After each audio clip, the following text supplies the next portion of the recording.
Good morning, Mike in Detroit again. We're building up our chord voicing vocabulary here. So this is part three.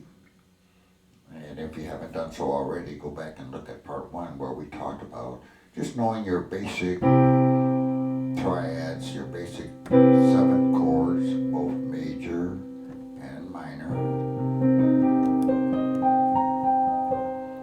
We're just going to call these block chords, but they are voicing, they are voices. Anytime you play the piano, you are going to play some kind of voice. So that's where we started. Triad, both there and inversions.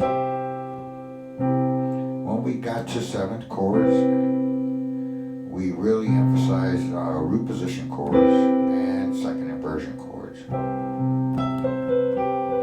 But four note chords can have four inversions, but after years of playing, you just know kind of what works with songs and what doesn't. So that second inversion C major chord or this second inversion C minor chord is money. But I covered that in the last couple of videos. So in the last video, we left off with left hand voicings that emphasize either the seventh, there is a C major seven, or the third. That's in F chord. So, and these are sparse voicings, but there's a place for these voicings.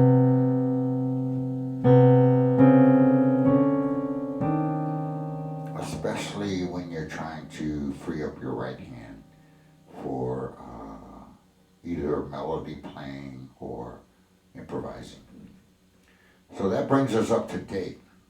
So you might have figured out that some notes really are important in chord voicings more so than others. Let's take a C major chord. Well, what makes this major? Let's take a C minor chord. You notice that their root is the same and the fifth is the same. So the root is definitely going to be important in defining what chord it is. Is it a C chord, F chord, B flat chord, or whatever?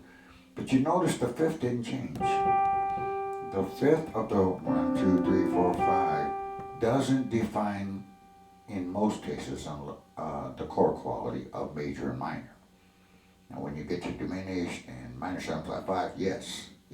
Now you got to worry about the fifth. But in major and minor, the fifth is the same. Okay, so what does define this chord is, as a major or a minor, is both the third and the seventh. You hear that? You know it's a major chord. You hear this? You know it's a minor chord. So the third and the seventh of a chord are important in voicing. So we call these guide tones. They guide us to tell us, is this a major chord or a minor chord, what have you.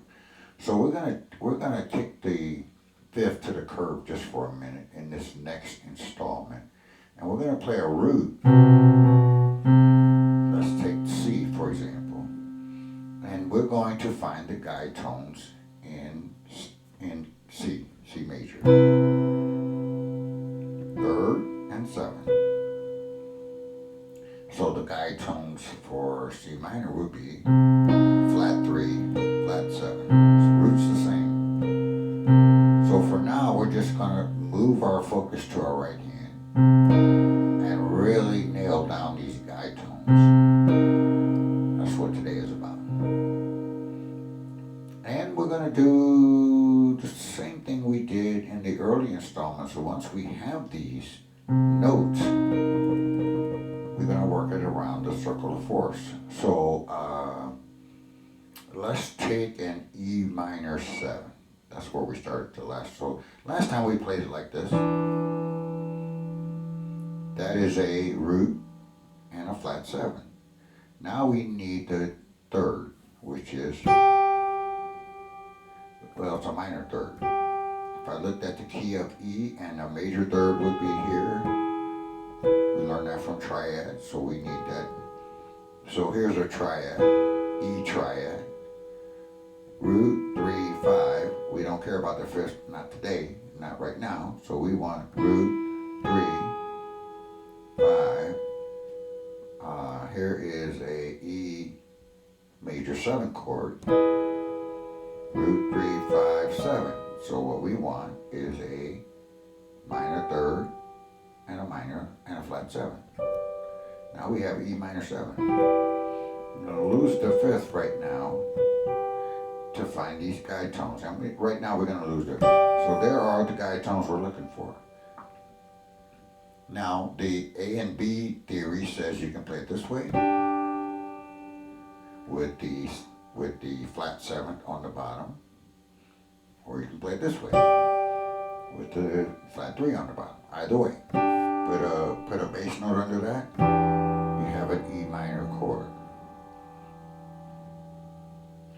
Now this should be a natural extension from the last video where we worked on just left hand voicings with thirds and 7ths alternating. This time we have them both. So if we played it this way, that's an E minor 7. On the circle, that wants to go to a 2-5-1 with, that's the 2 of the key of D, right? So we're going to pass by an A7, and then we're going to end up on D. Now we're going to spend a little time on this 2-5-1, and then we'll speed it up, because once we have the theory down. So here's the 2, 5, 1. So you check me, let's verify that we have guide tones in our right hand. So we have, okay, so what are we playing here? So roots in our left hand. You can play double roots if you want. And if you like the fifth, add it to your left hand. That certainly beefs up the, gives it more body to your, but in our right hand is what we're concentrating on right now. So to find the flat 7 is easy. Just go down a whole step from the root. Right? To find the minor third is, don't count this, 1, 2, 3, 3 half steps. Root, 1, 2, 3. You got it. So the root, don't count that, 1, 2, 3, add the flat 7. You have a voicing for E minor 7. Now the next chord is A7. Well, what changed in the right hand? First of all, well, let's do that. So the flat 7 dropped chromatically down 1/2 step and became the third of A7. This note G didn't change because it is now the 7th or flat 7th of A. Is it down a whole step? Yes, it is. So let's do that. E minor 7, A7. No wonder these 2-5-1s are so popular because they move chromatically. Now we need D. The one that just moved last time is staying the same. Now this G is dropping 1/2 step down to, for a D major chord, now I am on the major 7, not a flat 7, but major 7. That D, remember a major 7th is always a 1/2 step below the root. And what's this note?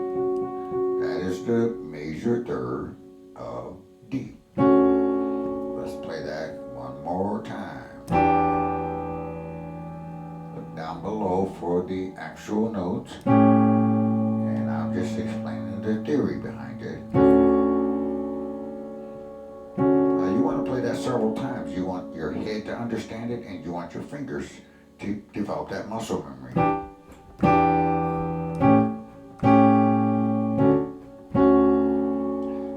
happen to like playing this E minor 7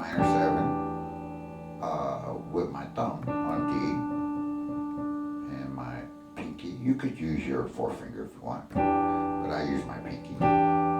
Whatever fingering you choose, stick with that. Now I'll cross over with this pointer finger here and do something like that. Now I have my fingers 1 and 4 playing the chord D. You can play with that.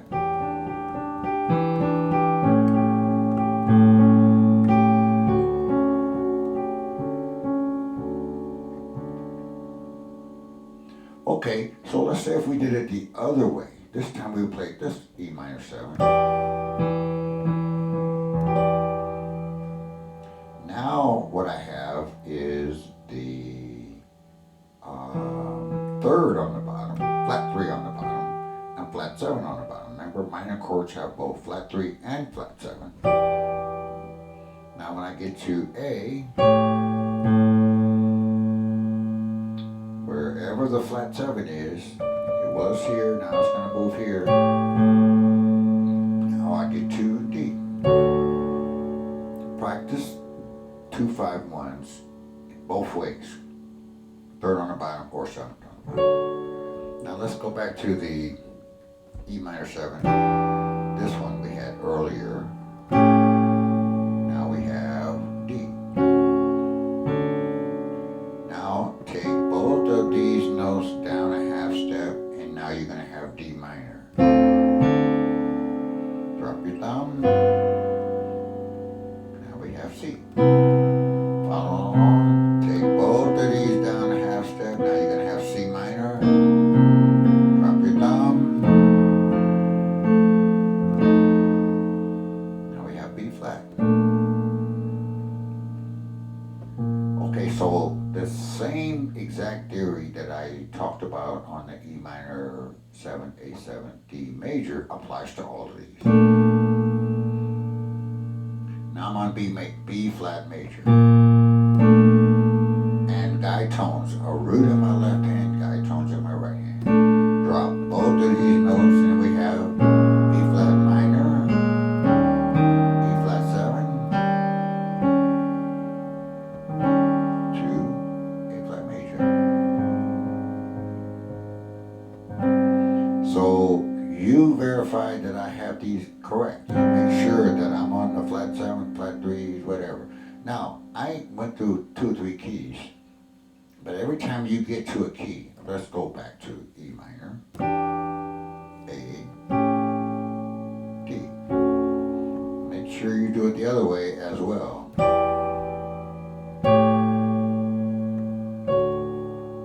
Got it? In other words, flip your right hand over and do it both ways. Now, if you're here, do it this way. Again, both of these notes are going to come down.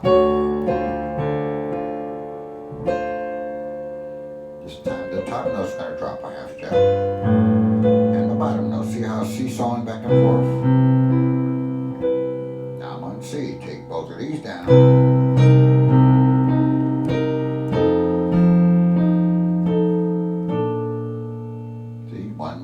One finger moves in the right hand, and then the other one moves in the right hand.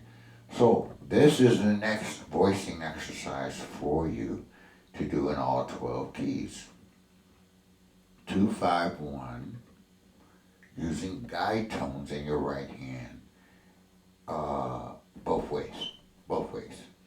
And this might take you a couple days to get this kind of under your fingers, but this is a good foundation because later on we're going to be adding more notes, extensions, and all that kind of stuff. But this is a good foundation. Here we are, E minor 7. Make sure you do it both ways.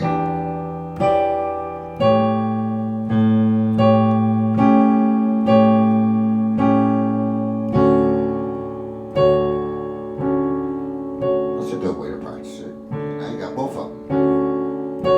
Wherever you end on, you're ready to go to the next key. Just drop your major to minor. That means both notes coming down. Now you got to figure out which note is going to move. In this case, this is going to be the top note. If the top note note's going to move. Now make sure when you can get all of those both ways. Let's go back to D minor. That's a D minor 7. Now, don't just pass by that. You can play that both ways. Like that. And either way, in your next chord, you know which one is going to move. So if you're in this position, we have a minor 3rd on the bottom, minor 7th on the top. Now the top note's going to move. But let's say we're in this position. That's a D minor 7. Now the bottom note's going to move. Either way, you should be comfortable with these guide tones. They're really good foundational chords. Now, since the bottom note moved, now the top note's going to move. But every time you get to a guide tone voicing, make sure you can do it both ways. It's sort of like inversions, except for you only have 2 notes moving around. You can go right up to the keyboard and do it that way. Every last one of those was a C major 7. Now when you get here, drop it, drop 2, and you say, well, that's getting a little low. Fine, take it up here. One note's going to move a half step, and it is always going to be the flat 7. It's going to move.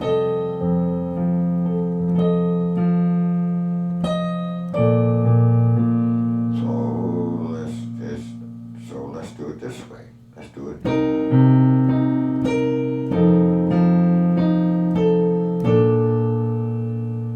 These are really not hard concepts to get your head around, but you got to play them. You got to play them. You got to play them a lot. You got to play them a lot. Now, apply them to some song you know. Doesn't matter what the song is. Try to play a song using just guide tones. Now, 2 things may happen. One, the melody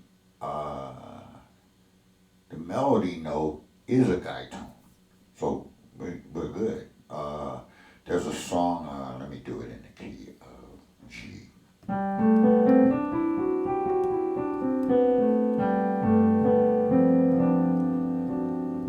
Just to get my head around the key of G. The song called I Love You, Lord.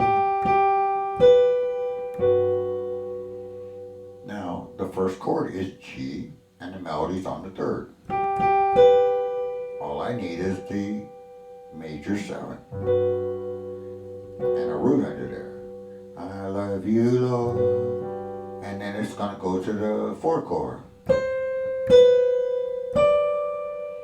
Now, the melody is on E, but I have a C chord under me, so since I already have the 3rd, all I need is the major 7. So I have something like I love you, Lord, and your mercy never fails. So your mercy now fails is on the 5th, right? So I'm glad that happened. So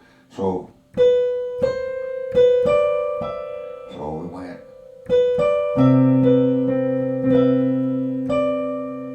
Now, never, so I'm going to need both this. So what am I doing here? Since the melody's on the 5th, now I need the 3rd and the 7th.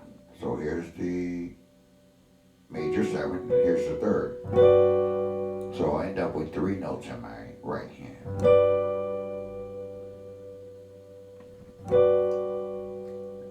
Failed me all my days. So now when I get to all my days, now I'm on an E minor chord, which we have discussed ad nauseum.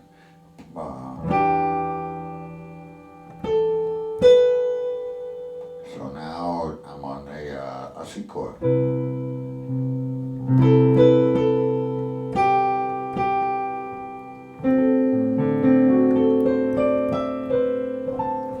So the point is, once you get these guide tones in exercise mode around the circle of fifths.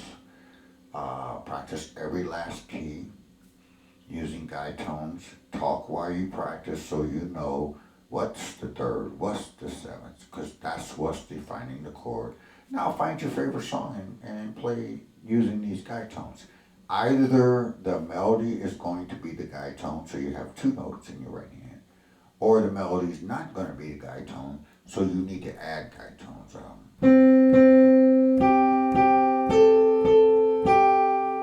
So let me see. So now the root's the melody.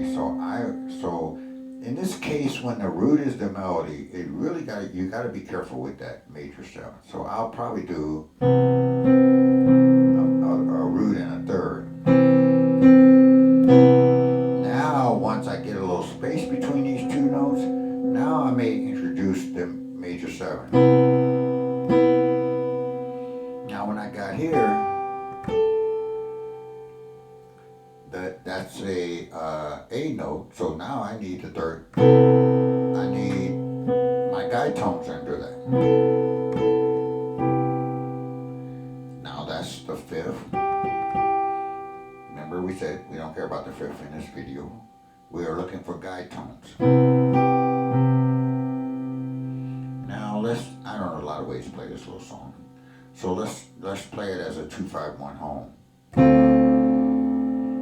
So I need a D minor 7 to get me a 2-5-1 home. So there's a flat 7, and wow, lucky, the melody is on the third. Uh-oh. Now the melody went to E, so let's grab this. Why did I grab that? Because now I needed my guide tones. Switch to a G chord. So here is that's the fifth of G. So I need the guide tones under that.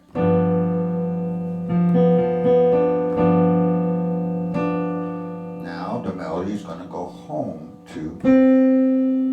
Now what's guide tones under that? Well, remember, watch out for this interval here. Watch out for that. That could get a little clashy, so I might just play root third. Okay, so today we're moving along in our voicing studies. So we're moving from just left hand voicings to guide tone voicings in the right hand. Later on, especially depending on the size of your hand, you can put these guide tones in one hand. Root. No problem doing that. Now, if you got little hands, you might have a problem. But for now, we're going to put those in the right hand.